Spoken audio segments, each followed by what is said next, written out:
بسم اللہ الرحمن الرحیم۔ حضرت علی رضی اللہ عنہ کے انہماک اور آپ کی دلچسپی اور شوق کا اندازہ ہوتا ہے کہ حضور اکرم صلی اللہ علیہ وسلم کے زمانے میں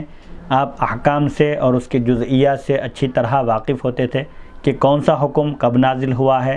اور جبریل علیہ السلام کون سی آیت دن میں لے کر آئے ہیں اور کون سی آیت رات میں لے کر آئے ہیں، موسم سردی کا تھا یا گرمی کا تھا،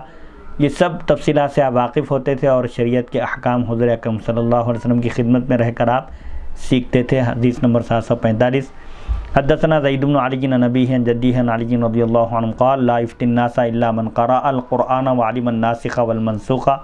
وفقہ السنۃ وعلم الفرائض والموارث۔ حضرت علی رضی اللہ عنہ ارشاد فرماتے ہیں، لوگوں کو فتویٰ وہی شخص دے جو قرآن کا جاننے والا ہو، عالم ہو، ناسخ اور منسوخ کا علم رکھتا ہو، یعنی کون سا حکم ختم کر دیا گیا اور کون سا حکم باقی ہے، اس کو ناسخ اور منسوخ کہتے ہیں۔ ناسخ اور منسوخ کا حکم کا علم رکھتا ہو، سنت کی سمجھ رکھتا ہو، یعنی سنن پر اس کو عبور ہو، احادیث شریفہ پر، اسی طرح فرائض اور وراثت سے واقف ہو، یعنی وراثت کے مسائل سے بھی اچھی طرح واقف ہو، جو مکمل شریعت کے علوم پر عبور رکھتا ہو، متبحر عالم دین ہو، وہی فتویٰ دینے کی جسارت کرے اور کوئی دوسری فتویٰ دینے کی ہمت نہ کرے۔ اسی لیے صحابہ کے زمانے میں بھی روایت کرنے والے بہت سارے صحابہ تھے، لیکن فتویٰ دینے والے مجتہد صحابہ جو مسائل میں لوگوں کو جو مسائل بیان کیا کرتے تھے اور احکام بیان کرتے تھے، فتویٰ دیتے تھے، وہ گنے چنے ہی صحابہ تھے۔ بہرحال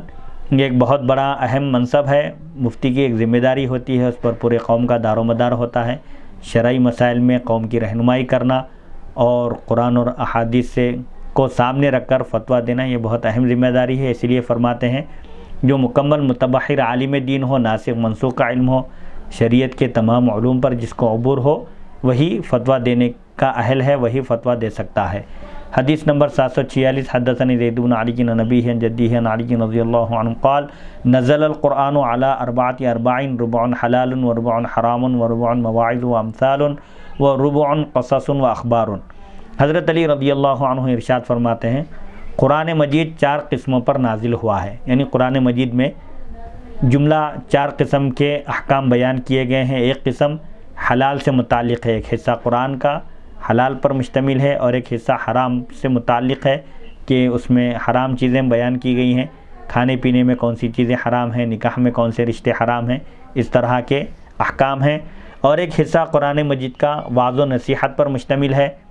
اور ایک حصہ قرآن مجید کا قصص اور اخبار سے متعلق ہے۔ یعنی قرآن مجید کا اگر اجمالی طور پر اگر ہم دیکھیں تو قرآن مجید میں احکام بیان کیے گئے ہیں، حلال کیا ہے، حرام کیا ہے، اور ایک اعتبار سے دیکھیں تو قرآن مجید کا ایک حصہ وعظ و نصیحت پر مشتمل ہے، سابقہ امتوں کے گناہوں کو، ان کے جرائم اور ان کی نافرمانیوں کو بیان کر کے آگاہ کیا گیا کہ اگر تم بھی ان کے جیسی حرکت کرو گے تو تمہارا بھی وہی انجام ہوگا۔ یہ امثال اور نصائح ہے، یعنی نصیحتیں ہیں امت کے لیے، اس امت کے لیے نصیحت ہے کہ سابقہ امتوں کی روش اختیار نہ کرو ورنہ تمہارا بھی وہی انجام ہوگا جو ان کا ہوا تھا۔ اور ایک حصہ ہے قصص و اخبار سے متعلق، یعنی سابقہ امتوں کے واقعات قرآن مجید میں بیان کیے گئے عبرت اور نصیحت کے لیے۔ باب نمبر 131۔ حدیث نمبر 747۔ حدثنی زید بن علی عن ابیہ عن جدیہ عن علی رضی اللہ عنہ قال قال رسول اللہ صلی اللہ علیہ وسلم یوما لاصحابہ من اکیس الناس قالوا اللہ ورسولہ عالم قال اکثرهم ذکرا للموت واشدهم له استعدادا۔ حضرت علی رضی اللہ عنہ بیان کرتے ہیں، نبی اکرم صلی اللہ علیہ وسلم نے ایک دن اپنے ساتھیوں سے یعنی صحابہ سے پوچھا ان کا امتحان لینے کے لیے کہ سب سے زیادہ سمجھدار، عقل مند، ہوشیار آدمی کون ہے؟ صحابہ نے اس کیا اللہ اور اس کے رسول زیادہ بہتر جانتے ہیں۔ آپ نے فرمایا وہ شخص سب سے زیادہ عقل مند اور ہوشیار ہے جو موت کو زیادہ یاد کرتا ہو اور اس کے لیے زیادہ اچھے طریقے سے تیاری کرتا ہو۔ موت کو یاد کرنے سے مراد موت کا ذکر کرنا نہیں ہے، بلکہ موت کی تیاری کرنا مراد ہے۔ اور جیسے کوئی شخص اگر دنیا سے رخصت ہونے والا ہے تو جیسے اہتمام کرتا ہے عبادت کا، ریاضت کا اور نیکی کے کاموں کا، اس طرح ہمیشہ جو موت کی تیاری کرتا ہے، یعنی موت آنے سے پہلے نیک اعمال کر کے ہمیشہ موت کے لیے تیار رہتا ہے، وہ سب سے زیادہ ہوشیار اور عقل مند شخص ہے۔ حدیث نمبر 748۔ حدثنی زید بن علی عن ابیہ عن جدیہ عن علی رضی اللہ عنہ قال قال رسول اللہ صلی اللہ علیہ وسلم ادیموا ذکر حازم اللذات قالوا یا رسول اللہ وما حازم اللذات قال الموت فإنه من اکثر ذکر الموت سلی عن الشہوات ومن سلی عن الشہوات ہانت علیہ المصیبات ومن ہانت علیہ المصیبات سارع فی الخیرات۔ حضرت علی رضی اللہ عنہ بیان کرتے ہیں نبی اکرم صلی اللہ علیہ وسلم نے ارشاد فرمایا لذتوں کو ختم کرنے والی چیز کو ہمیشہ یاد رکھو، اس کا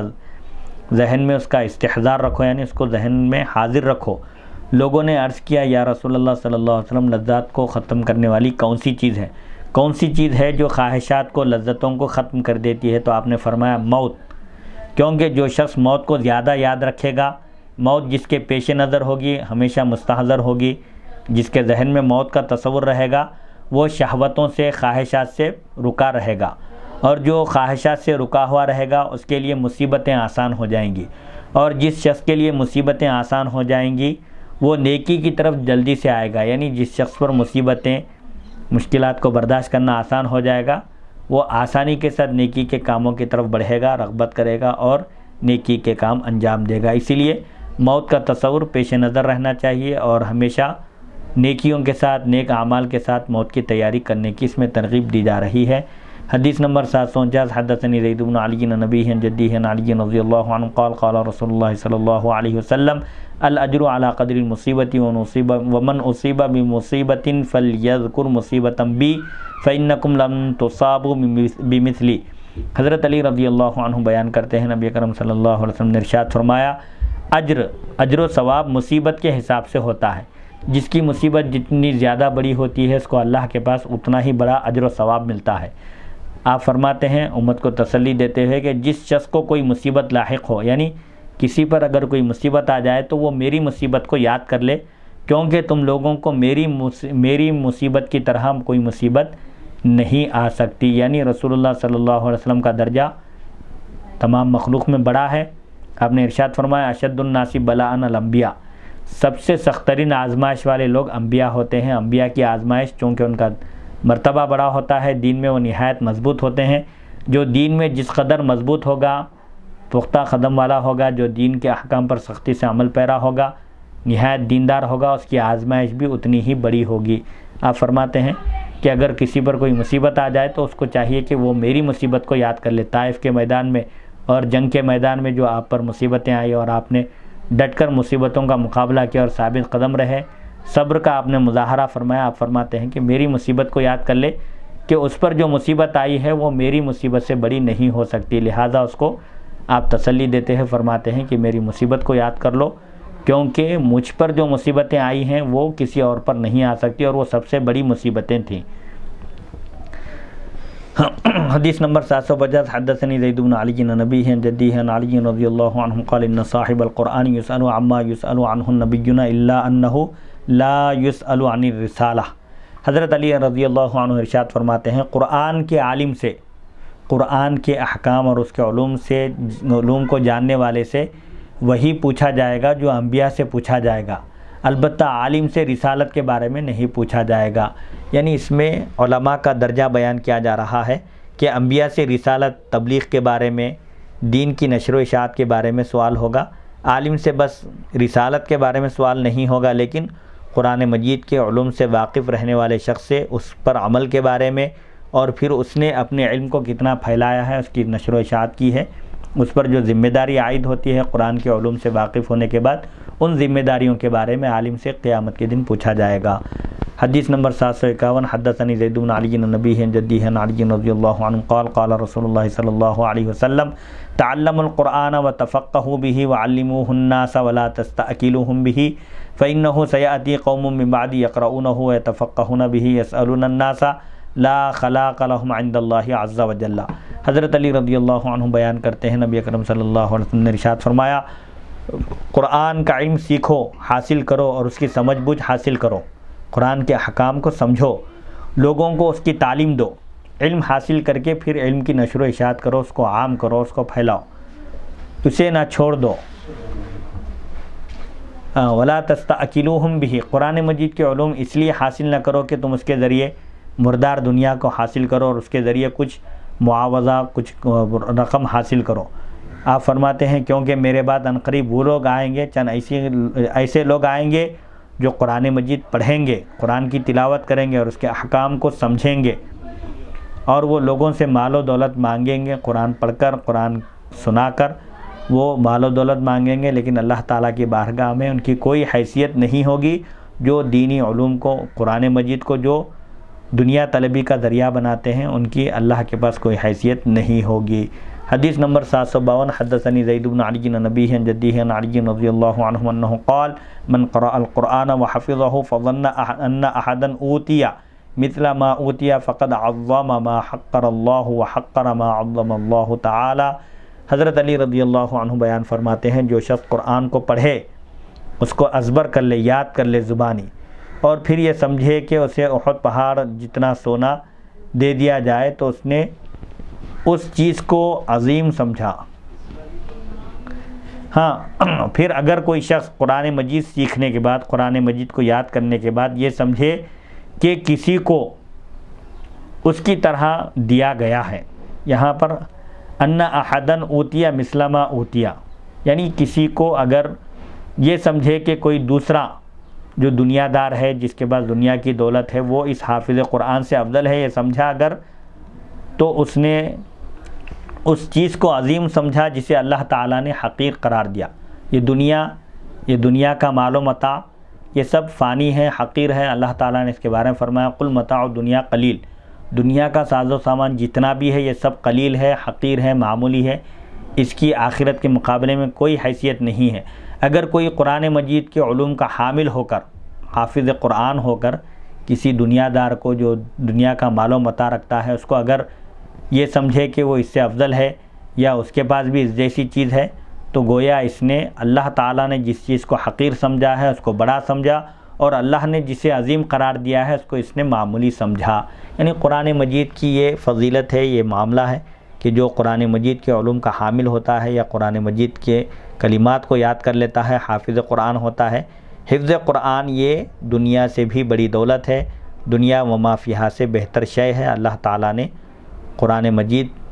کی جو نعمت سے اس کو سرفراز فرمایا، جو نعمت عطا کی ہے، اس کو وہ معمولی نہ سمجھے، وہ سب سے بڑی نعمت ہے اللہ تعالیٰ کی۔ حدیث نمبر 753، حدثنی زید بن علی عن ابیہ عن جدیہ عن علی رضی اللہ عنہم قال قال رسول اللہ صلی اللہ علیہ وسلم ان اللہ یحب الحی الحلیم العفیف المتعفف ویبغض البذی الفاحش الملح الملحف۔ الحمدللہ رب العالمین حمدا کثیرا، بسم اللہ الرحمن الرحیم۔ حضرت علی رضی اللہ عنہ بیان کرتے ہیں، نبی اکرم صلی اللہ علیہ وسلم نے ارشاد فرمایا، اللہ تعالی حیا کرنے والے، بردبار یعنی جلدی بدلہ نہ لینے والے، صبر کرنے والے، پاک دامن، مانگنے سے بچنے والے شخص کو پسند کرتا ہے۔ اللہ تعالیٰ کے نزدیک جو بندہ حیادار ہے، حیا والا ہے، با حیا ہے اور بردبار ہے، یعنی جس کو جلدی غصہ نہیں آتا، جو انتقام لینے کی جلدی نہیں کرتا، انتقام لینے میں جلد بازی سے کام نہیں لیتا، اسی طرح اپنے دامن کو محفوظ رکھتا ہے، پاک دامن ہے، اور لوگوں سے مانگتا نہیں، لوگوں کے ہاتھ کے آگے ہاتھ نہیں پھیلاتا، ایسا شخص اللہ تعالیٰ کو محبوب ہے۔ اور بد زبان، فحش کلامی کرنے والے، ترش مزاج اور لپٹ کر سوال کرنے والے کو اللہ تعالیٰ ناپسند کرتا ہے، یعنی جو جب زبان کھولتا ہے تو بے حیائی کی بات کہتا ہے، بدگوئی کرتا ہے، بد کلامی کرتا ہے، گالی گلوچ کرتا ہے، اسی طرح سخت مزاج ہے، ہمیشہ غصے میں آتا ہے اور لوگوں کے پیچھے پڑ جاتا ہے، مانگتا ہے اور دینے تک جو پیچھا نہیں چھوڑتا، ایسے شخص کو اللہ تعالیٰ سخت ناپسند کرتا ہے۔ ہر طرح کی حمد و ثنا اللہ تعالیٰ کے لیے سزاوار ہے، جو تمام جہانوں کا پروردگار ہے۔ ایسی حمد جو زیادہ ہو، اللہ تعالیٰ کے نام سے برکت حاصل کرتے ہوئے میں آغاز کرتا ہوں۔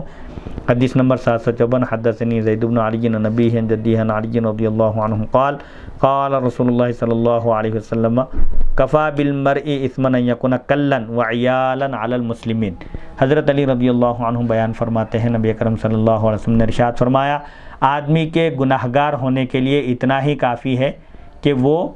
مسلمانوں پر بوجھ بن جائے، خود محنت نہ کرے، لوگوں کے مفت کے روٹیاں جو توڑتا پھرے، اس کے بارے میں آپ فرماتے ہیں کہ وہ اس کے گناہگار ہونے کے لیے، عاصی ہونے کے لیے، خطاکار ہونے کے لیے بس یہی کافی ہے کہ وہ خود تو محنت نہ کرے لیکن دوسروں کے اوپر بوجھ بن جائے اور لوگوں کو تکلیف دیتا پھرے۔ حدیث نمبر 755 حدثني زید بن علی عن ابیہ عن جدیہ عن علی رضی اللہ عنہ قال من قرأ فاتحة الكتاب فقال الحمد لله رب العالمين حمدا كثيرا طيبا مباركا فيه صرف الله عنه 70 نوعا من البلاء اهونها الهم۔ حضرت علی رضی اللہ عنہ بیان کرتے ہیں جو شخص سورہ فاتحہ پڑھے، سورہ فاتحہ کے اختتام پر یہ کہے، سورہ فاتحہ پڑھے اور یہ کہے ہر طرح کی حمد اللہ تعالیٰ کے لیے ہے جو سارے جہانوں کا پروردگار ہے، ایسی حمد، ایسی تعریف جو زیادہ پاکیزہ ہو، اس میں برکت موجود ہو، تو اللہ تعالیٰ اس سے 70 قسم کی بلائیں، آفتیں، مصیبتیں دور کر دے گا، جس میں سب سے کم جو آفت بلا ہوگی وہ شدید غم ہوگا۔ یعنی اگر وہ شدید غم میں مبتلا ہے تو اللہ تعالیٰ اپنے فضل و کرم سے اور سورہ فاتحہ کی تلاوت کی برکت سے اس کے غم کو دور کر دے گا۔ اس کے علاوہ اس سے 69 مصیبتیں، آفتیں، بلائیں سب دور ہو جائیں گی ایک سورہ فاتحہ کی تلاوت کی برکت سے۔ باب نمبر 232 حدیث نمبر 756 حدثني زید بن علی عن ابیہ عن جدیہ عن علی رضی اللہ عنہ قال خرجت انا ورسول اللہ صلی اللہ علیہ وسلم من منزل رجل من الانصار عدناه فاذا رجل يضرب غلاما له والغلام يقول اعوذ بالله كل ذلك لا يكف عنه سيده قال فلما نظر الى رسول الله صلی اللہ علیہ وسلم قال اعوذ برسول الله فكف عنه رجل فقال رسول الله صلی اللہ علیہ وسلم الم تعلم ان عائذ الله احق ان يجار ثم قال رسول الله صلی اللہ علیہ وسلم ارقاكم فانهم لن ينجروا من شجرة لم ينجروا من شجرة ولم ينحتوا من جبل اطعموهم مما تأكلون واسقوهم مما تشربون وقسوهم مما تلبسون۔ حضرت علی رضی اللہ عنہ بیان کرتے ہیں ایک مرتبہ میں اور نبی اکرم صلی اللہ علیہ وسلم ایک انصاری صحابی کے گھر سے باہر نکلے، وہاں ایک شخص اپنے غلام کو مار رہا تھا۔ ایک انصاری شخص کی عیادت، مزاج پرسی کے لیے آپ تشریف لے گئے تھے، جب ان کے گھر سے باہر نکلے تو آپ نے دیکھا کہ ایک شخص اپنے غلام کو مار پیٹ کر رہا تھا، اور وہ غلام یہ کہہ رہا تھا میں اللہ کی پناہ مانگتا ہوں، میں اللہ کی پناہ مانگتا ہوں۔ یعنی وہ غلام اپنے آقا سے درخواست کر رہا تھا کہ اللہ کے لیے مجھے چھوڑ دو، مت مارو، لیکن اس کے باوجود کہ اس کے آقا نے اس کی پٹائی بند نہیں کی، اس کو مارنا جاری رکھا۔ جب اس غلام نے نبی کریم صلی اللہ علیہ وسلم کی طرف دیکھا، آپ کو آتے ہوئے دیکھا، تو بولا کہ میں اللہ کے رسول کی پناہ میں آتا ہوں، تو اس شخص نے فوراً اپنا ہاتھ روک لیا، اس کو مارنے سے وہ باز آ گیا۔ تو نبی اکرم صلی اللہ علیہ وسلم نے ارشاد فرمایا کیا تمہیں اس بات کا علم نہیں ہے کہ اللہ کی پناہ طلب کرنے والا اس بات کا زیادہ حقدار ہے کہ اس کا تعاقب نہ کیا جائے، اس کا پیچھا نہ کیا جائے، اس کو چھوڑ دیا جائے۔ جو اللہ کی پناہ طلب کرے، اللہ کی پناہ میں چلا جائے، اس کے در پہ نہ ہو، یعنی اس کو کوئی تکلیف نہ پہنچاؤ۔ پھر نبی اکرم صلی اللہ علیہ وسلم نے ارشاد فرمایا تمہارے غلام یعنی تم اپنے غلاموں کا خیال رکھو، یہ کسی درخت سے نہیں اگے ہیں اور نہ ہی کسی پہاڑ سے تراشے گئے ہیں، یعنی یہ کوئی تمہاری ملکیت نہیں ہے کہ تم ان کے ساتھ جیسا چاہے سلوک کرو، بلکہ یہ تمہارے ہاتھوں میں اللہ کی عطا ہے، یہ اللہ کی طرف سے تم پر ایک ذمہ داری عائد کی گئی ہے، یہ امانت دار ہیں، ان کے بارے میں تم سے سوال ہوگا، لہذا تم انہیں وہی کھلاؤ جو تم خود کھاتے ہو، ان کے ساتھ غلاموں جیسا، نوکروں جیسا، ماتحتوں جیسا سلوک مت کرو، بلکہ ان کو وہی کھلاؤ جو تم خود کھاتے ہو، اور وہی پلاؤ جو تم خود پیتے ہو، اور تم ان کو وہی لباس پہناؤ جو تم خود پہنتے ہو، یعنی ان کو برابری کا درجہ دو، ان کو معمولی حقیر نہ سمجھو، یہ تمہارے بھائی ہیں، خوالکم اخوانکم جعلہم اللہ تحت ایدیکم، اللہ نے تمہیں ان کا نگران کار بنایا ہے، تم ان پر حاکم مقرر نہیں کیے گئے ہیں، ان کے ساتھ اچھا سلوک کرو۔ آپ نے اس حدیث شریف میں غلاموں کے ساتھ حسن سلوک کرنے کی تلقین فرمائی اور یہ احکام بتائے کہ غلام بھی اللہ کی مخلوق ہیں، وہ بھی تم جیسے ایک بشر ہیں، ان کا خیال کرو، ان کا خیال رکھو، ان کا لحاظ رکھو، اگر ان کے حقوق ادا نہیں کر سکتے تو ان کو آزاد کر دو۔ حدیث نمبر 757 حدثني زید بن علی عن ابیہ عن جدیہ عن علی رضی اللہ عنہ قال قال رسول اللہ صلی اللہ علیہ وسلم لا تدخلوا الجنة حتى تؤمنوا ولا تؤمنوا حتى تحابوا الا ادلکم علی شیء اذا فعلتموه تحاببتم قالوا بلى یا رسول اللہ قال افشوا السلام بینکم وتواصلوا وتبادلوا۔ حضرت علی رضی اللہ عنہ بیان کرتے ہیں نبی اکرم صلی اللہ علیہ وسلم نے ارشاد فرمایا تم لوگ جنت میں اس وقت تک داخل نہیں ہو سکتے جب تک تم مومن کامل نہ ہو، جب تک تم ایمان نہ لاؤ، یعنی جنت میں داخل ہونے کی شرط اہل ایمان ہونا ہے، ایمان جنت میں داخلے کی شرط ہے، اور تم اس وقت تک مومن کامل نہیں ہو سکتے جب تک کہ تم آپس میں ایک دوسرے سے اللہ کی خاطر محبت نہ کرو۔ کیا میں تمہاری رہنمائی اس چیز کی طرف نہ کروں کہ جب تم اس چیز کو اختیار کرو گے، جب تم وہ کام کرو گے تو تم آپس میں ایک دوسرے سے محبت کرنے لگو گے۔ آپس میں محبت کے بڑھانے کا جو ذریعہ ہے وہ ہے سلام۔ لوگوں نے عرض کیا یا رسول اللہ صلی اللہ علیہ وسلم، ہاں آپ ضرور بتائیے ایسی چیز جس کے ذریعے ہم آپس میں ایک دوسرے سے محبت کرنے لگیں، آپس کی محبت بڑھے۔ تو آپ نے فرمایا اپنے درمیان سلام کو عام کرو اور ایک دوسرے کے ساتھ مل جل کر رہو اور ایک دوسرے پر خرچ کرو۔ سلام کو عام کرو یعنی چاہے رشتہ دار ہو یا غیر رشتہ دار، بس کوئی مسلمان ہے تو اس کو سلام کرو، سلام کو پھیلاؤ، جو بھی نظر آئے آتے جاتے چھوٹا ہو یا بڑا ہو اس کو سلام کرو۔ سلام کرنے سے محبت بڑھتی ہے، آپس میں محبت پیدا ہوتی ہے، اور ایک دوسرے کے ساتھ مل جل کر رہو، اختلافات نہ کرو اور ایک دوسرے پر خرچ کرو۔ کوئی اگر ضرورت مند ہو، تمہارے پاس استطاعت ہو تو اس کا خیال کرو، اس سے آپس میں محبت بڑھے گی۔ حدیث نمبر 758، حدثني زید بن علی عن ابیہ عن جدہ عن علی رضی اللہ عنہ قال قال رسول اللہ صلی اللہ علیہ وسلم ان اقربکم منی غدا اوجبکم علی شفاعۃ اصدقکم لسانا واداکم لامانتہ واحسنکم خلقا واقربکم من الناس۔ حضرت علی رضی اللہ عنہ بیان کرتے ہیں نبی اکرم صلی اللہ علیہ وسلم نے ارشاد فرمایا کل قیامت کے دن میرے سب سے زیادہ قریب وہ شخص ہوگا اور شفاعت کا سب سے زیادہ مستحق وہ شخص ہوگا جو زبان کے اعتبار سے سب سے زیادہ سچا ہوگا، سب سے زیادہ اپنی امانت کو ادا کرنے والا ہوگا اور سب سے اچھے اخلاق کا مالک ہوگا اور لوگوں کے سب سے زیادہ قریب رہتا ہوگا۔ یعنی جو شخص سچ بولنے والا ہوگا، امانت دار ہوگا اور اچھے اخلاق والا ہوگا اور لوگوں کے قریب رہنے والا ہوگا، ایسا شخص حضور اکرم صلی اللہ علیہ وسلم کے قیامت کے دن قریب ہوگا، اس کو آپ کی معیت، آپ کا قرب نصیب ہوگا اور آپ کی شفاعت کا وہ مستحق قرار پائے گا۔ حدیث نمبر 759، حدثني زید بن علی عن ابیہ عن جدہ عن علی رضی اللہ عنہ قال قال رسول اللہ صلی اللہ علیہ وسلم من دعا عبدا من شرک الى الاسلام کان له من الاجر کعتق رقبۃ من ولد اسماعیل۔ حضرت علی رضی اللہ عنہ بیان کرتے ہیں نبی اکرم صلی اللہ علیہ وسلم نے ارشاد فرمایا جو شخص کسی بندے کو شرک سے اسلام کی طرف دعوت دے، یعنی شرک سے نکال کر مسلمان بنا دے، تو اس شخص کو حضرت اسماعیل علیہ السلام کی اولاد میں سے غلام آزاد کرنے کے برابر ثواب ملے گا۔ ایک مشرک کو، ایک کافر کو مسلمان بنانا گویا حضرت اسماعیل علیہ السلام کی اولاد میں سے غلام آزاد کرنے کے برابر اجر و ثواب پانا ہے۔ قال وقال الحسین بن علی بن ابی طالب رضی اللہ عنہ من دعا عبدا من ضلالۃ الى معرفۃ حق فاجابہ کان له من الاجر کعتق نسمۃ۔ حضرت سیدنا امام حسین بن علی بن ابی طالب رضی اللہ عنہ بیان کرتے ہیں جو شخص کسی دوسرے شخص کو گمراہی سے حق کی معرفت کی طرف دعوت دے، گمراہی سے نکال کر ہدایت کا راستہ بتائے اور دوسرا شخص اس کی دعوت کو قبول کر لے، یعنی جو گمراہ ہو چکا ہے وہ دعوت حق کو قبول کر لے، اس کی بات مان لے، تو اس شخص کو غلام آزاد کرنے کی طرح ثواب ملے گا۔ حدیث نمبر 761، قال وقال زید بن علی رضی اللہ عنہما من امر بمعروف و نہی عن منکر اطیع معصیہ کان بمنزلۃ المجاہد فی سبیل اللہ۔ امام زید فرماتے ہیں جو شخص کسی نیکی کا حکم دے اور کسی برائی سے روکے، خواہ اس کی بات مانی جائے، اس کی فرما برداری کی جائے یا نافرمانی کی جائے، یعنی وہ بھلائی کا حکم دے تو قبول کرے یا نہ کرے، اسی طرح برائی سے روکے تو رکے یا نہ رکے،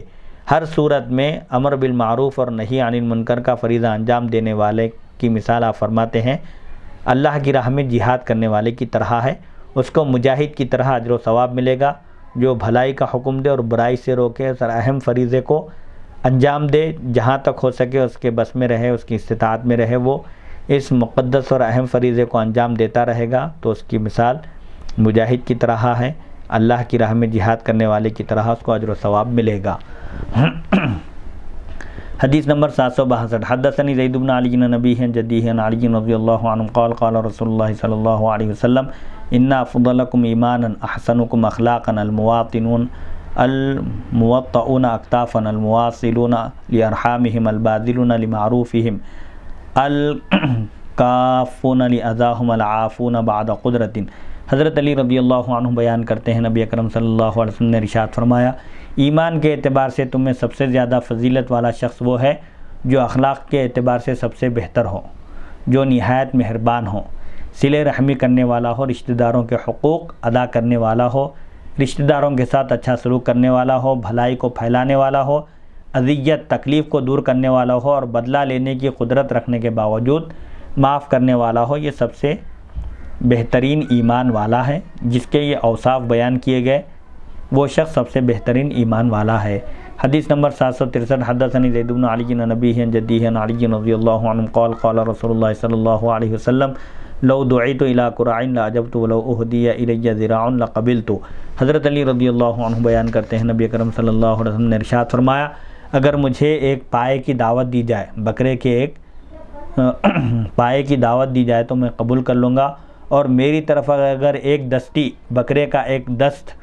اس کا ایک ہاتھ تحفے کے طور پر دیا جائے تو میں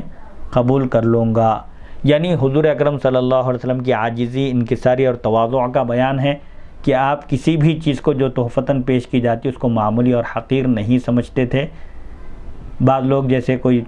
چھوٹا موٹا تحفہ دے تو وہ ناک بھوں چڑھاتے ہیں اور ناراض ہو جاتے ہیں کہ ایک معمولی تحفہ دیا، تو آپ فرماتے ہیں کہ معمولی بھی تحفہ اگر کوئی پیش کرے کوئی مومن تو اس کو خوش دلی سے قبول کر لینا چاہیے، اس کا دل رکھنے کے لیے، اس کے دل کو خوش کرنے کے لیے اس کا تحفہ قبول کرنا چاہیے۔ اس میں آپ نے یہ تعلیم دی امت کو کہ کوئی کتنی ہی بڑے مقام و مرتبے والا کیوں نہ ہو، اگر اس کو کوئی معمولی کوئی چھوٹی چیز بھی تحفے میں پیش کی جائے تو وہ خندہ پیشانی سے قبول کر لے۔ حدیث نمبر 764 حدثني زید بن علی عن ابیہ عن جدیہ عن علی رضی اللہ عنہ قال یکاد الناس ان ينقصوا حتى لا يكون شيء احب الى امرئ مسلم من اخ مؤمن او درہم من حلال وان له به۔ حضرت علی رضی اللہ عنہ بیان فرماتے ہیں عن قریب لوگ کمی کریں گے یہاں تک کہ کسی مسلمان کے نزدیک اس کے مومن بھائی یا ایک حلال درہم سے زیادہ کوئی چیز محبوب نہیں ہوگی، خواہ وہ اسے کہیں سے بھی مل جائے۔ یعنی ایک وقت ایسا آئے گا کہ لوگ یہ چاہیں گے کہ بھئی ایک حلال درہم بھی مل جائے تو کافی ہے، اس سے بڑھ کر مجھے کچھ نہیں چاہیے۔ اسی طرح صحبت کے لیے نیک لوگوں کی ایک مومن بھائی بھی اگر دستیاب ہو جائے تو یہی کافی ہے۔ لیکن یہ بھی آگے چل کر جب زمانہ جیسے جیسے آگے بڑھتا جائے گا، برائیاں عام ہوتی جائیں گی، پھیلتی جائیں گی، تو یہ چیزیں اس کے لیے نایاب ہو جائیں گی، آسانی سے دستیاب نہیں ہو سکیں گی۔ حدیث نمبر 765 حدثني زید بن علی عن ابیہ عن جدیہ عن علی رضی اللہ عنہ قال من تکرمۃ الرجل لاخیہ ان یقبل برہ وتحفتہ وان یتحفہ بما عنده ولا يتکلف له قال وقال علی رضی اللہ عنہ سمعت رسول اللہ صلی اللہ علیہ وسلم یقول لا احب المتکلفین۔ حضرت علی رضی اللہ عنہ بیان کرتے ہیں آدمی کے اپنے بھائی کی عزت افزائی میں یہ بات شامل ہے کہ وہ اس کی اچھائی کو قبول کرے اور اس کے تحفے کو بھی قبول کرے، اور جو اس کے پاس موجود ہو اس کے حساب سے اسے جواب میں اس کا تحفہ قبول کر کے اس کو تحفہ دے، اور اس وقت تکلف سے کام نہ لے، بے تکلفی کے ساتھ رہے، تکلف نہ برتے۔ حضرت علی رضی اللہ عنہ بیان کرتے ہیں میں نے نبی اکرم صلی اللہ علیہ وسلم کو ارشاد فرماتے ہوئے سنا، میں تکلف کرنے والوں کو پسند نہیں کرتا، بے تکلف رہنا چاہیے، اور بے تکلفی کے ساتھ زندگی گزارنا یہ اچھی چیز ہے۔ حضور اکرم صلی اللہ علیہ وسلم سے اللہ تعالیٰ نے ارشاد فرمایا، آپ کہہ دیجئے وما انا من المتکلفین، میں تکلف کرنے والوں سے، مصنوعی یا بناوٹی کام کرنے والوں میں سے میں نہیں ہوں۔ حدیث نمبر 766 حدثني زید بن علی عن ابیہ عن جدیہ عن علی رضی اللہ عنہ قال لأن اخرج الى سوقکم فاشتری صاعا من طعام وذراعا من لحم ثم ادعو نفرا من اخوانی احب الی من ان اعتق رقبۃ۔ حضرت علی رضی اللہ عنہ بیان کرتے ہیں میں تمہارے بازار جاؤں اور وہاں اناج کا ایک صاع لوں، یعنی کچھ اناج لوں اور گوشت کی ایک ران لوں اور پھر اپنے بھائیوں کی دعوت کروں، یہ میرے نزدیک اس سے زیادہ کہیں محبوب ہے کہ میں ایک غلام آزاد کروں۔ یعنی غلام آزاد کرنے سے زیادہ میرے پاس پسندیدہ اور بہتر عمل یہ ہے کہ میں بازار جا کر دوست احباب کے لیے کچھ اناج اور کچھ گوشت وغیرہ خرید کر لاؤں اور انہیں کھلاؤں۔ یہ ایک غلام بھی آزاد کرنے سے زیادہ فضیلت والا عمل ہے۔ بھائیوں کے ساتھ، دوست احباب کے ساتھ کھانا کھانا، ان کو کھلانا، یہ پسندیدہ عمل ہے۔ حدیث نمبر 767 حدثني زید بن علی عن ابیہ عن جدیہ عن علی رضی اللہ عنہ قال قال رسول اللہ صلی اللہ علیہ وسلم لا ولیمۃ الا فی ثلاث خرس او عرس او اعذار۔ حضرت علی رضی اللہ عنہ بیان فرماتے ہیں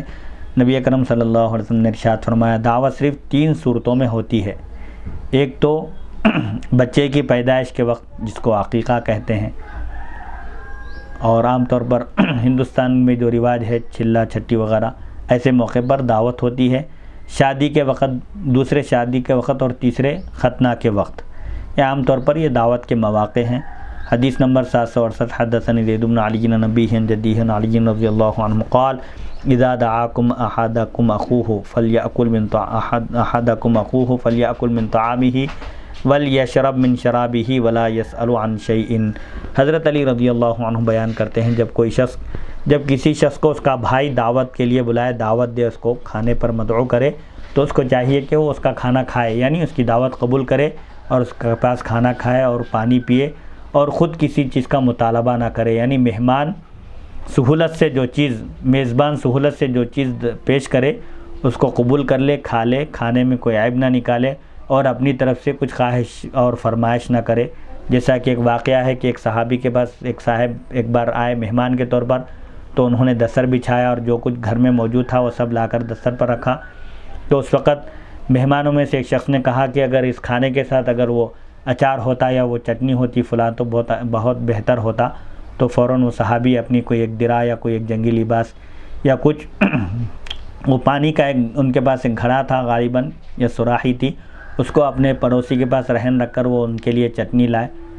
یا اچار جو بھی انہوں نے فرمائش کی تھی وہ لا کر پیش کیا. کھانے کے بعد پھر وہ صاحب دعا کیے کہ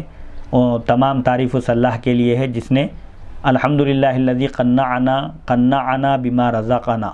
یعنی اللہ تعالیٰ نے ہم کو جو کھلایا ہے اس پر قناعت پسند بنایا. تو فوراً صحابی نے ٹوک کر کہا کہ اگر تم قناعت کرتے لو قنعتا لم تکن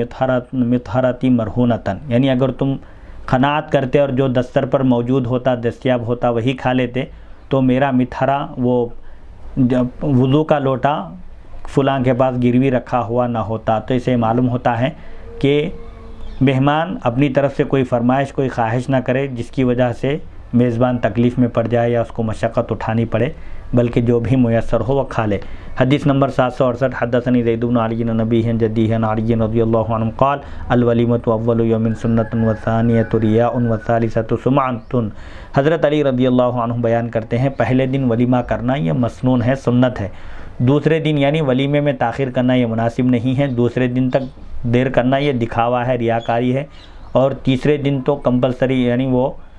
کنفرم ریاکاری ہے، پکی. اسی لیے ولیمے میں تاخیر نہیں کرنی چاہیے. حسب سہولت ایک دن کا اگر گیپ دے، جیسا کہ تھکان ہوتی ہے، لوگ تھکے ہوئے رہتے ہیں یا مسافت ہوتی ہے، فاصلہ ہوتا ہے، سفر کر کے جانا ہوتا ہے، تو اس میں گنجائش ہے، لیکن حد سے زیادہ تاخیر مناسب نہیں ہے. حدیث نمبر 769. حدثنی زید بن علی عن ابیہ عن جدیہ عن علی رضی اللہ عنہ قال للمسلم علی اخیہ ست خصال یعرف اسمہ واسم ابیہ ومنزلہ ویسأل عنہ اذا غاب ویعودہ اذا مرض ویجیبہ اذا دعاہ ویشمتہ اذا عطس. حضرت علی رضی اللہ عنہ بیان کرتے ہیں ایک مسلمان کے دوسرے مسلمان پر جملہ 6 حقوق ہیں. سب سے پہلی چیز یہ ہے کہ اس کا نام جانتا ہو، یعنی اگر کسی مسلمان سے ملاقات ہو تو اس کے نام سے واقف ہو، اس کا نام دریافت کر لے، اس کے والد کا نام بھی پوچھتا ہو. اسی لیے کہا گیا کہ اگر کوئی کسی سے ملاقات ہو کسی کی اور اس کا نام سے واقف نہ ہو تو گویا وہ اس کی سے ملاقات ہی نہیں ہے. اسی لیے فرماتے ہیں کہ جس سے ملاقات ہو اس کا نام بھی معلوم ہونا چاہیے، کم از کم اس کے والد کا بھی نام معلوم ہونا چاہیے، اس کے گھر کو بھی یعنی اس کا پتہ بھی جاننا چاہیے کہ اگر کبھی وہ بیمار ہو جائے یا کچھ ایسی ضرورت پڑ جائے تو وہ اس کی مدد کر سکے، اس کی عیادت کر سکے. اور جب وہ موجود نہ ہو تو اس کے بارے میں دریافت کرے، یعنی اگر دکھائی نہ دے، روزانہ ملاقات ہوتی تھی، اگر نظر نہ آئے دکھائی نہ دے تو اس کے بارے میں پوچھ لے، خیر خیریت دریافت کرے. اور جب وہ بیمار ہو جائے تو اس کی مزاج پرسی کرے، اور جب وہ دعوت دے تو اس کی دعوت کو قبول کرے، اور جب وہ چھینکے تو اس کے چھینک کا جواب دے، یعنی اگر وہ چھینک کر الحمدللہ کہے تو اس کے جواب میں یرحمک اللہ کہے. حدیث نمبر 770. حدثنی زید بن علی عن ابیہ عن جدیہ عن علی رضی اللہ عنہ قال قال رسول اللہ صلی اللہ علیہ وسلم اربعۃ لهم اجران رجل كانت له امة فأدبها وأحسن أدبها ثم أعتقها فنكحها فله أجران رجل أدخل الله عز وجل عليه رزق في الدنيا فأدى حق الله تعالى وحق مواليه فله أجران ورجل شفع شفاع خیر اجرہ اللہ تعالی علی یدیہ کان له اجران ورجل من اہل الکتاب آمن بنبیہ وآمن بہ فلہ اجران. حضرت علی رضی اللہ عنہ بیان کرتے ہیں نبی اکرم صلی اللہ علیہ وسلم نے ارشاد فرمایا 4 طرح کے لوگوں کو ڈبل ثواب ملے گا، دگنا اجر ملے گا. پہلا وہ شخص جس کے پاس کوئی باندی ہو، اور وہ اس کو ادب سکھائے اور اچھی طرح ادب سکھائے، یعنی کسی کے زیر ملکیت باندی ہو اور وہ اس باندی کی اچھی تربیت کرے اور اس کو جتنا سکھانا چاہیے علم وغیرہ سکھائے، پھر اسے آزاد کر کے اس کے ساتھ شادی کر لے، اسی کے ساتھ نکاح کر لے تو اس کو دگنا اجر ملے گا، ڈبل ثواب ملے گا۔ ایک وہ شخص جسے اللہ تعالیٰ نے دنیا میں رزق عطا کیا ہو اور وہ اس میں اللہ تعالیٰ کے حق کو ادا کرتا ہو اور اپنے مولا کے حق کو بھی ادا کرتا ہو، اس کو بھی دگنا اجر ملے گا۔ یعنی ایک شخص جس کو اللہ تعالیٰ نے مال و دولت سے نوازا ہے تو وہ اللہ کے بھی حقوق ادا کرتا ہے، یعنی زکوٰۃ دیتا ہے، صدقات اور خیرات دیتا ہے، اسی طرح بندوں کے بھی حقوق ادا کرتا ہے۔ یا اس سے مراد وہ غلام جو اللہ کی عبادت بھی کرتا ہے اور اپنے آقا کی بھی خدمت کرتا ہے تو اللہ تعالیٰ اس کو ڈبل ثواب عطا کرے گا۔ اسی طرح ایک وہ شخص جو کسی بھلائی کی سفارش کرے، نیک کام میں کسی بھلے کام میں سفارش کرے اور اللہ تعالیٰ اس کی سفارش کی وجہ سے اسے جاری کر دے تو اسے بھی دگنا اجر ملے گا۔ کوئی اگر پریشان حال کوئی غریب تنگ دست آدمی آ جائے اور سفارش کے لیے کہے اور کوئی اس کی سفارش کر دے، بچیوں کے شادی کے معاملے میں یا کسی بھی نیک کام میں اگر کوئی سفارش کرے اور اس کی سفارش کی بنیاد پر کسی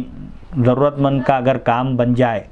تو اللہ تعالیٰ سفارش کرنے والے کو بھی ڈبل اجر عطا فرماتا ہے۔ اور چوتھے وہ شخص جو اہل کتاب سے تعلق رکھنے والا ہو، جو پہلے یہودی یا نصرانی تھا، پھر وہ شخص حضور فرماتے ہیں وہ اپنے نبی پر بھی ایمان لائے اور مجھ پر بھی ایمان لائے، یعنی اسلام کی تبلیغ پر پھر وہ دوبارہ اس دین کو قبول کر لے، اسلام کو گلے لگا لے، مسلمان ہو جائے تو اس کو بھی ڈبل اجر ملے گا۔ جیسا کہ عبداللہ بن سلام رضی اللہ عنہ اور آپ کے ساتھی ہیں جو ابتدا میں یہودی تھے بعد میں مسلمان ہو گئے تو انہیں دوہرا اجر ملے گا۔ اسی طرح کعب احبار ہیں، کچھ صحابہ ہیں جو کچھ لوگ ہیں جو اہل کتاب تھے، پھر اسلام کی آمد کے بعد انہوں نے حضور اکرم صلی اللہ علیہ وسلم کی نبوت کی تصدیق کی تو ان کو دوہرا اجر ملے گا، ان میں جیسے عبداللہ بن سلام ہیں، کعب احبار وغیرہ ہیں۔ حدیث نمبر 771 حدثني زید بن علی عن نبیہ عن جدیہ عن علی رضی اللہ عنہ قال اذا دخلت السوق فقل بسم اللہ وتوکلت علی اللہ لا حول ولا قوة الا باللہ اللہم انی اعوذ بک من یمین فاجرۃ وصفقۃ خاسرۃ ومن شر ما احاطت به او جاءت به السوق۔ حضرت علی رضی اللہ عنہ بیان فرماتے ہیں جب تم بازار میں داخل ہو تو یہ دعا پڑھو، جب مارکیٹ جاؤ بازار جاؤ تو یہ پڑھو، اللہ تعالیٰ ہی کے نام سے برکت حاصل کرتے ہوئے میں اللہ کی ذات پر بھروسہ کرتا ہوں، اللہ تعالیٰ کی مدد کے بغیر کچھ نہیں ہو سکتا۔ جب تک توفیق الہی شامل نہ ہو، امداد الہی حاصل نہ ہو، اس وقت تک کچھ نہیں ہو سکتا۔ اے اللہ میں جھوٹی قسم سے، چونکہ عام طور پر بازار میں لوگ جھوٹ بولتے ہیں، قسمیں کھاتے ہیں اپنا مال بیچنے کے لیے، لوگوں کو دھوکہ دینے کے لیے دین کا سہارا لیتے ہیں، قسم کا سہارا لیتے ہیں، اس لیے آپ فرماتے ہیں اے اللہ میں جھوٹی قسم سے، آپ فرماتے ہیں جب تم بازار میں داخل ہو تو یہ بھی دعا کرو اے اللہ میں جھوٹی قسم سے اور نقصان والے سودے سے تیری پناہ مانگتا ہوں، نقصان والے معاملے سے میں تیری پناہ میں آتا ہوں، اور ہر اس چیز کے شر سے جس نے اسے گھیرا ہوا ہے یا جو بازار میں موجود ہوتی ہے، یعنی مارکیٹ میں بازار میں جو شر موجود ہے اس شر سے بھی میں تیری پناہ میں آتا ہوں۔ حدیث نمبر 772 حدثني زید بن علی عن نبیہ عن جدیہ عن علی رضی اللہ عنہ انہ کان اذا رأى کوكبا منقضا یقول اللہم صوبہ واصب بہ وقنا شر ما ترید بہ۔ حضرت علی رضی اللہ عنہ کے بارے میں یہ بات منقول ہے جب آپ کوئی ستارہ ٹوٹتے ہوئے دیکھتے تو یہ پڑھا کرتے تھے اے اللہ اسے ٹھیک کر دے اور اس کے ذریعے سب کچھ ٹھیک کر دے، اور اس کے ذریعے تو نے جس برائی کو ظاہر کرنے کا ارادہ کیا ہے اس سے ہماری حفاظت فرما۔ حدیث نمبر 773 حدثني زید بن علی عن نبیہ عن جدیہ عن علی رضی اللہ عنہ انہ کان اذا نظر فی المرآة قال الحمد للہ الذی احسن خلقی وحسن خلقی وصورنی فاحسن صورتی وعافانی فی جسدی۔ حضرت علی رضی اللہ عنہ کے بارے میں یہ بات منقول ہے جب آپ آئینہ دیکھتے تو یہ پڑھا کرتے تھے ہر طرح کی حمد و ثنا اللہ تعالیٰ ہی کے لیے ہے جس نے میرے ظاہری جسم کو اور اخلاق کو بہتر بنایا ہے اور مجھے اچھی شکل عطا کی ہے اور میرے جسم کو عافیت تمام بیماریوں سے محفوظ اور مأمون رکھا ہے۔ حدیث نمبر 774 حدثني زید بن علی عن نبیہ عن جدیہ عن علی رضی اللہ عنہ انہ کان یقول اذا دخل المقبرۃ السلام علی اہل الدیار من المسلمین والمؤمنین انتم لنا فرط وَإِنَّا لَكُمْ لَاحِقُونَ إِنَّا لِلَّهِ إِنَّا إِلَى اللَّهِ رَاغِبُونَ وَإِنَّا إِلَى رَبِّنَا لَمُنْقَلِبُونَ۔ حضرت علی رضی اللہ عنہ کے بارے میں یہ بات منقول ہے، جب آپ قبرستان میں داخل ہوتے تھے تو آپ یہ دعا پڑھا کرتے تھے، قبرستان کے پاس سے گزرتے یا قبرستان میں زیارت کے لیے تشریف لے جاتے تو یہ دعا پڑھتے تھے، السلام علی اہل الدیار من المسلمین والمؤمنات والمؤمنین انتم لنا فرط وإنا لکم لاحقون انا الی اللہ راغبون وإنا الی ربنا لمنقلبون، جس کا ترجمہ یہ ہے تم پر سلامتی ہو مسلمانوں کی بستی اور مومنوں کی بستی میں رہنے والوں، تم لوگ ہمارے پیش رو ہو، یعنی تم لوگ ہم سے پہلے اس دنیا سے رخصت ہو چکے ہو اور ہم لوگ بھی تمہارے پیچھے ہی آنے والے ہیں، بے شک ہم لوگ اللہ تعالیٰ ہی کی طرف رغبت رکھتے ہیں، یعنی ہم سب کو اللہ کی طرف لوٹ کر جانا ہے، اسی سے لو لگانا ہے اور ہم کو اپنے پروردگار کی طرف ہی لوٹ کر جانا ہے۔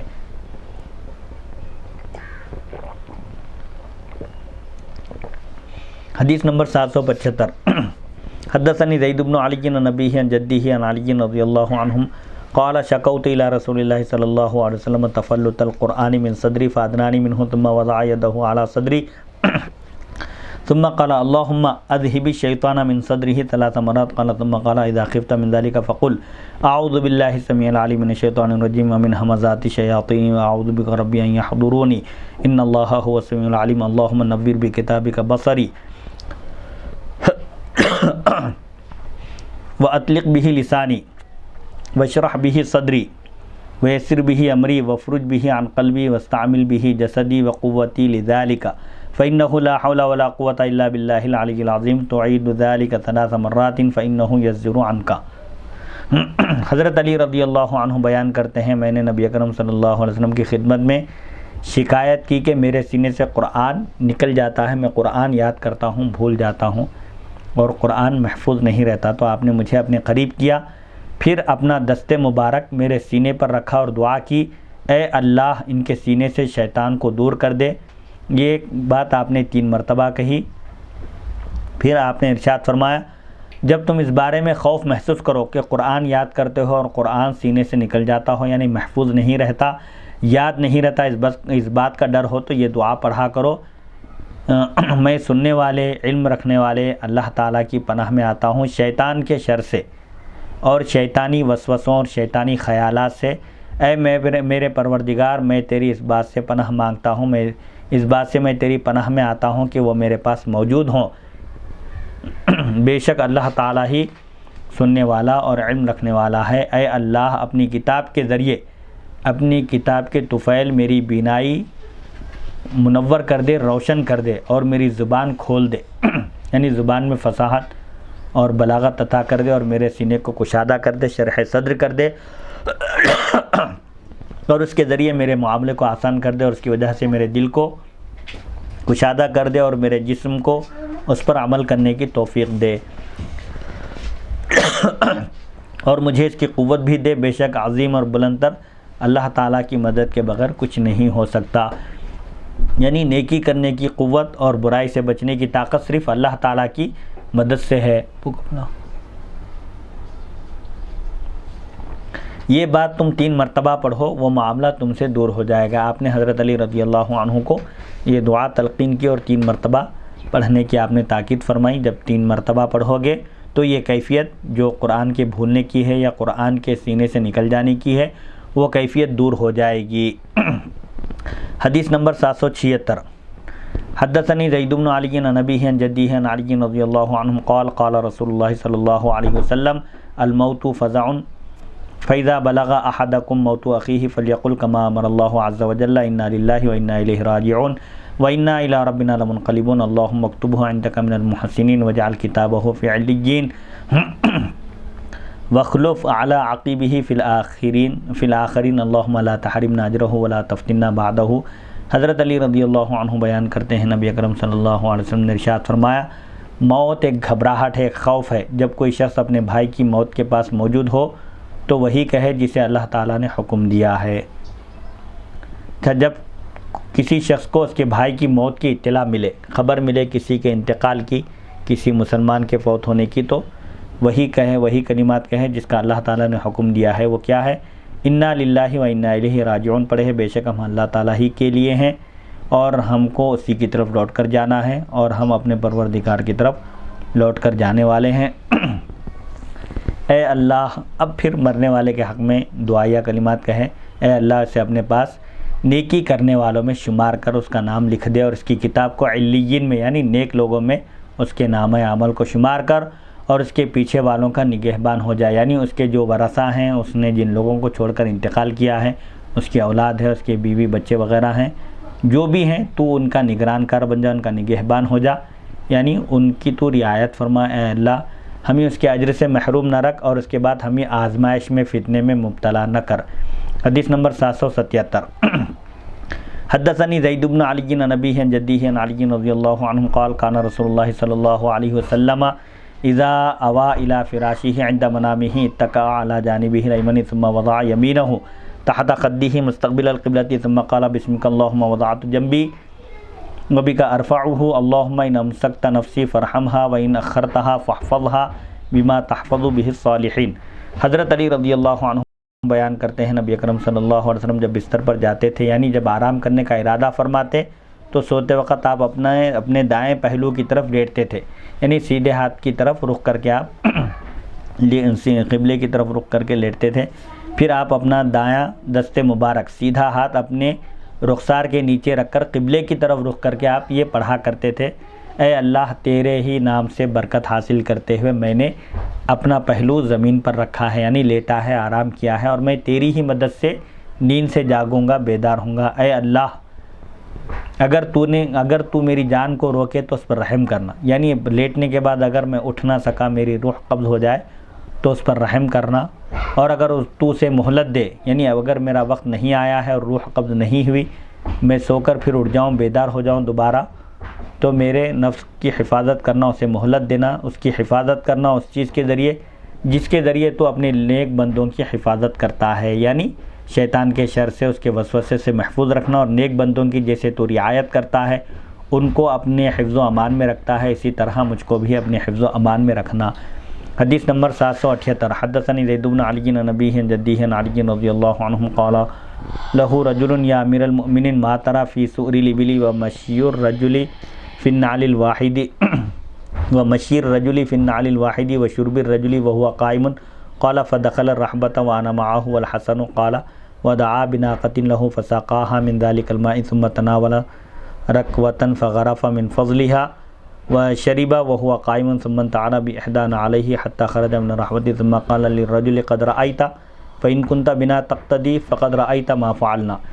حضرت علی رضی اللہ عنہ کے بارے میں بات منقول ہے، ایک شخص نے ان سے کہا، یعنی ایک شخص نے آپ سے 3 مسئلے دریافت کیے۔ اونٹ کے جھوٹے کے بارے میں آپ کی کیا رائے ہے، یعنی اونٹ اگر پانی میں منہ ڈال دے، پانی پی لے، تو اونٹ کا بچا ہوا پانی کیا حکم رکھتا ہے۔ اے امیر المؤمنین، اسی طرح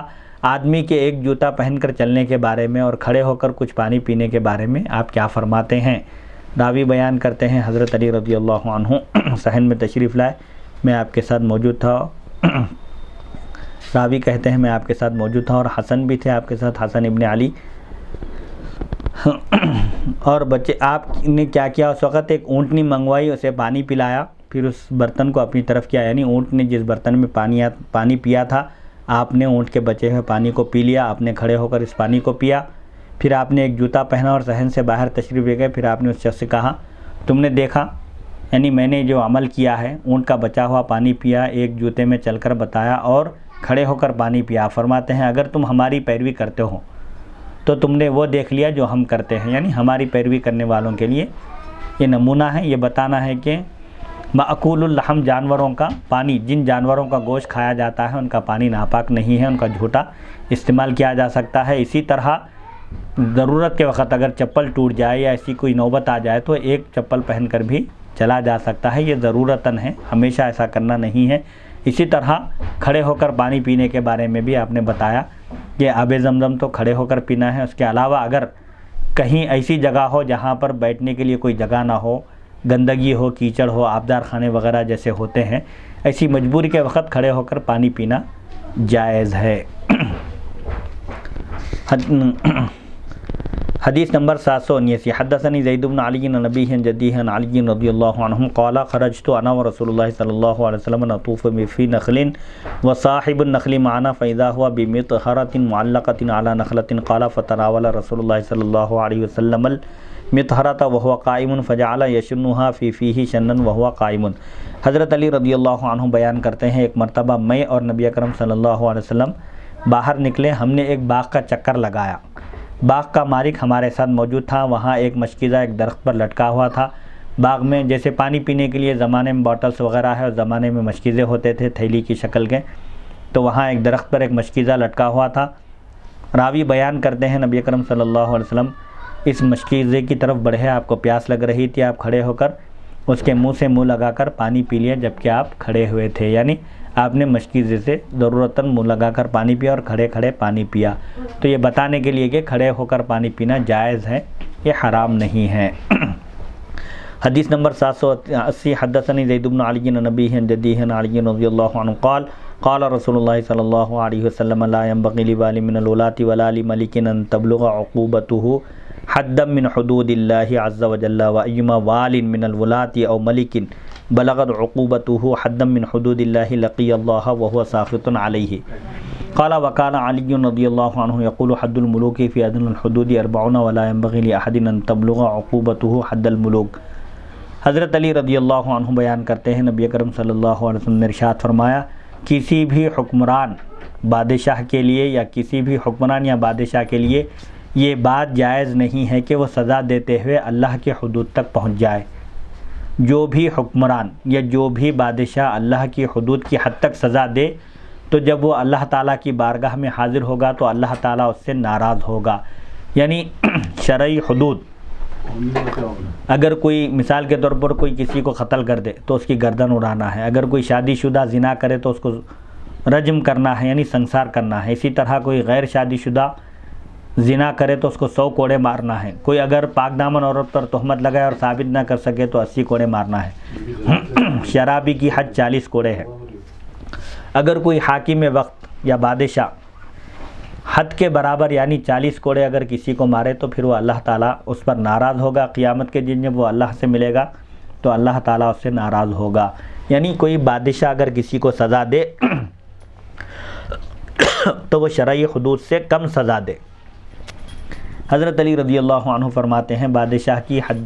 کی حد شرعی حدود کا سب سے کم تر حصہ ہوگی۔